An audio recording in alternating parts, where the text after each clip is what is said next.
Now, we are blessed to have found Senator Bill Cassidy, Republican of Louisiana. Senator Cassidy, thanks for you're a prince for giving us some time today. I appreciate it, sir. Hey, Larry, thank you for having me, man. Yeah, it's great stuff. I got a bunch of things for you. If you can give us the time, we're going to run you a while. Not 6 hours, sir, but we'll run you a while.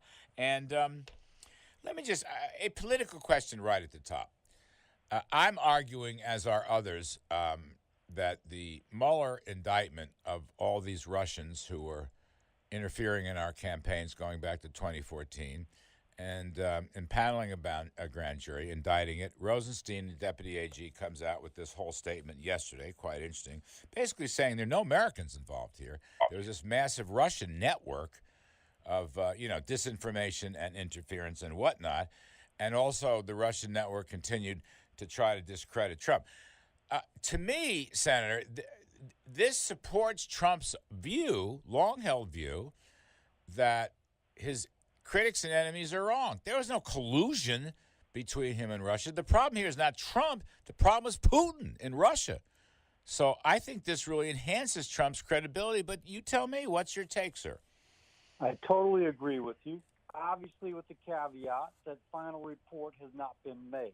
On the other hand, it's consistent with what Russians and then the Soviet Union before them did, trying to spread discord in Western Europe and the United States. Now they're just using social media to do what they used to do with paid games. So one, I agree with you. We got to wait for the final report, and this is perfectly consistent with the Russian mode of operation. I mean, to me, it crystallizes the enmity of Vladimir Putin, and presumably President Trump's learned a thing or two about this whole episode. But, looking down the road, you think we can ever get these clowns, these Russian clowns, we can extradite them and bring them home to go on trial, or is that just going to get lost in the ether zone? I don't think we will ever get our hands on them. We don't have an extradition treaty with Russia. On the other hand, what it does is it raises American awareness to this and, frankly, puts a responsibility upon some of the social media giants to do a better job of figuring out who is actually using their platform in the United States. On the other hand, they've been doing this forever. We're going to have to put up with it. But on the other hand, it also tells us that we should be doing the same thing to them, tit for tat, make them pay a price. They may be a little bit more reluctant to do it in the future. Interesting point. Special Counsel Mueller, get a credit on this. I mean, Trump is worried that Mueller's whole thing is to try to entrap Trump, and somehow there's no collusion case, but the Democrats and other Trump haters always talking about obstruction of justice.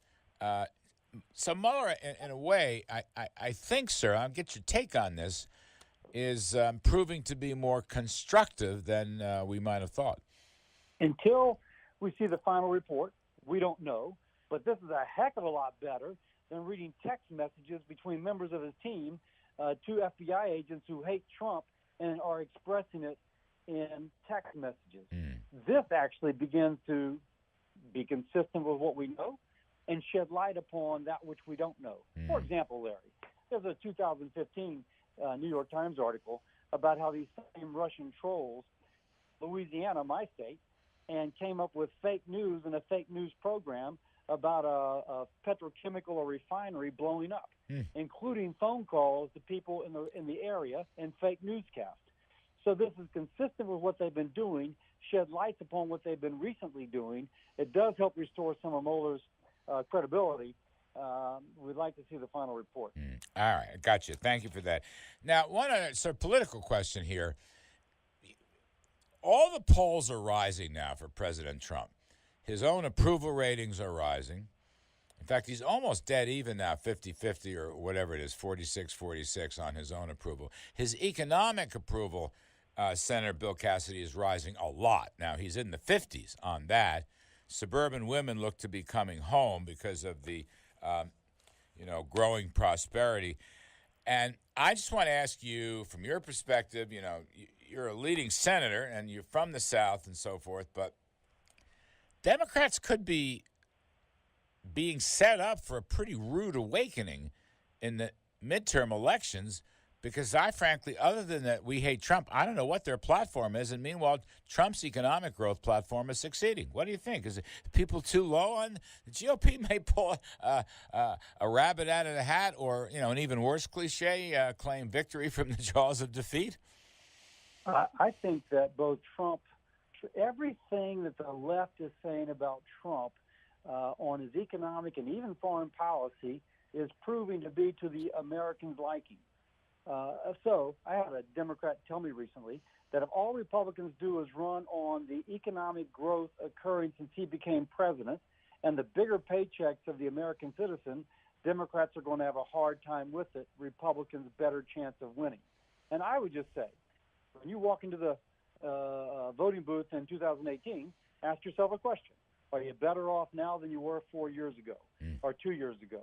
If you're better off now than you were 2 years ago, and for most Americans that'll be a resounding yes, then you should vote for that Republican representative because she or he helped President Trump make it possible. GOP pick up seats in the Senate, sir? There's a few, absolutely. Let's look at states like Indiana, where President Trump is very popular, and in which another Republican there would help our agenda even more. We can go to West Virginia, say the same thing. North Dakota, say the same thing. Kevin Cramer just announced, I understand, that he's going to run in North Dakota. That's a good thing for Republicans. Kevin's a good representative. He's a statewide representative, good name recognition, and I think he'll run upon the Trump prosperity platform. So this is good. Let's go to the House. Now, I don't know. The average loss, I think, in a midterm election, first year midterm, is about 24-5 seats. But, I mean, a lot of retirements, which is confusing, Senator Kenny, because we don't know exactly what that means. But doesn't the same logic apply there? Better economy, better jobs, better business, fatter paychecks, and all this, Trump impeachment stuff is going to go, it's just utter nonsense. Is it possible that we could break even, hold the House despite the overwhelming number of so-called pundits who are saying we're going to lose the House? Yeah, obviously the generic polls have moved in Republican favor. And again, if people look at their paychecks, they see that their wages are rising, their benefits are better, they're getting bonuses, then hopefully they will have the motivation to go out and vote for their Republican representative who helped make it possible. Now, there's a lot of energy on the left. I can tell you, there's a lot of energy on the left, and we've seen a couple races in which Republican numbers rose, but the left just drove their vote out. That's a responsibility for conservative and right-of-center voters. If you really like the fact that your paycheck is going up, you not only got to vote, you got to get 10 more people to vote because there's a lot of energy on the left, and they would completely undo that which is leading to more prosperity in the United States right now. Senator Bill Cassidy of Louisiana, what's your biggest fear? What issue do you think the GOP is most vulnerable coming into these midterms? I think you really have to say that suburban women have been unhappy with President Trump, and they maybe for whatever reason not as vulnerable economically and are concerned about just issues that they feel rub them the wrong way. And Republicans need to be aware of that. My wife's a general surgeon. She is a woman who confronted old attitudes as she worked her way through the system to become very successful. I'm aware of the barriers that women face. I'm aware that women overcome them. We should applaud that, and the women and men of the Republican Party do. The more we can get that message out, and the more we can get the message out that we are for equal opportunity, then the more likely that those women, whomever they are, will vote Republican. My pal, ace pollster John McLaughlin, seeing some movement from suburban women back to the GOP. I mean, after all, they like fatter paychecks also. Yes, they absolutely, and I think that's good. But if you ask me my biggest fear, that's my biggest fear. Right.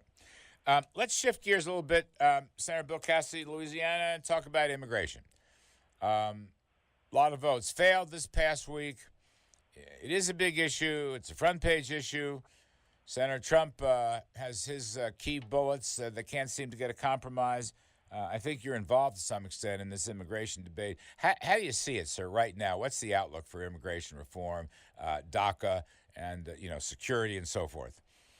I think that when both sides are serious, I want border security. I want to stop the human trafficking, the money laundering, the drug trafficking. We're going to have to give Democrats something to get that. And if Democrats are serious about their issues, they'll realize they have to compromise too. And if we do that, we're going to get there. If folks aren't serious, then we won't. But frankly, I personally want to see it happen, and I hope it does. Okay, let's sort of parse through this. First of all, President Trump does not want to deport the Dreamers. I mean, I know this from the campaign. I've spoken to him and so forth. But at the same time, and that's a Democratic issue, and they've raised the numbers to 1.8 million, which encompasses a lot more so-called Dreamers than initially thought. All right, that's a Trump compromise, it seems to me, sir. Now, regarding border walls or border barriers, regarding merit credentials rather than just family chains, getting rid of this utterly ridiculous and quite frankly dangerous diversity visa lottery, seems to be this stuff is holding it up. I don't understand why won't Democrat, what's their beef about getting rid of the diversity lottery? What's their beef about borders and barriers and whatnot? What's holding this up? Mitch McConnell wanted something to get done last week, but it didn't get done. Senator Cassidy, what do you think about this? I think their big beef is they hate Trump, and their base won't cut them slack. And so until their base cuts them slack, they're going to have a hard time voting for something, even if it's open a window. Trump is the one who proposes it. So if they get over their hatred of Trump, we can make a deal. As long as the left says, if Trump proposes it, we can't do it, it's going to be a hard time. What's their single obstacle? I mean, besides hating Trump, I get that. And, I think Senator Durbin really threw a monkey wrench when he walked out of that meeting and, starts quoting what Trump allegedly said and so forth and so on. I mean, first of all, Senator Cassidy, what's wrong with a merit-based system? What's wrong with that? We want to help America get the best and brightest. Who can argue against a merit-based system? I read an editorial in the New York Times yesterday in which the gentleman from Mexico said, well, ultimately this is racist because implicitly, if you go to merit base, it's going to be people from Western European countries who come. I'm thinking that's the last refuge of someone who has no argument is to claim racism, because if you look at it in absolute numbers, West Germans or Germans may be more educated, and as a percent of the population. In absolute numbers, there are more Chinese engineers and more Mexican engineers and architects and doctors and nurses that would immigrate than people from Western Europe. And for whatever reason, the left, having lost every other argument, is now resorting to racism allegations, and that has nothing to do with it. And absolute numbers would have a lot of folks from China and Mexico, more so than any other country. Germany started with a merit-based system. And then Angela Merkel changed that to much more, open borders, to their detriment and their economy's detriment and their political detriment. She actually had a merit-based system. The way I look at it is that immigration has to work for the American people who are here and for the folks who wish to become the American people. And the way you make it work for someone who's already here is to ask that whoever comes be the person bringing a benefit. In Louisiana, there's rural towns, and the physicians, as you drive through the town, you notice they have a Middle Eastern name. Isn't that great? Yeah. A fellow or a gal from the Middle East comes and provides health care services that otherwise would not have a physician. That's the sort of immigration that benefits all Americans, and I think that's the sort of immigration system that all Americans favor. Senator Bill Cassidy, Louisiana, let me ask you, just switch gears one last time. Infrastructure. It's a hot topic. There's a lot we don't know. We know the president, more or less, thinks it's a $1.5 trillion package, $200 billion seed money from the federal government. The rest of it would be done with states and localities, private, public, maybe private, maybe toll roads, maybe Easy Pass and things of that sort. Democrats seem to want it all from the federal government, like an old-fashioned FDR 1930s public works program. In our last 50 seconds, sir, how do you see this? I favor the president's approach. They point out during the Obama administration under the stimulus package, there was no net increase in spending on infrastructure because when the federal government put up 100%, state and local governments just redirected their dollars that would have gone to infrastructure to someplace else. The American people want a net increase in spending. And I think there also has to be different models. If you go to Texas, for example, where they have a lot of public-private partnerships, they're building interstate highways like crazy. Right. So we know the models that work. It can work. Can work. So I think the president's approach. I have to leave it there. Senator Bill Cassidy, Louisiana, we appreciate your time, sir, very, very much. Look forward to seeing you soon.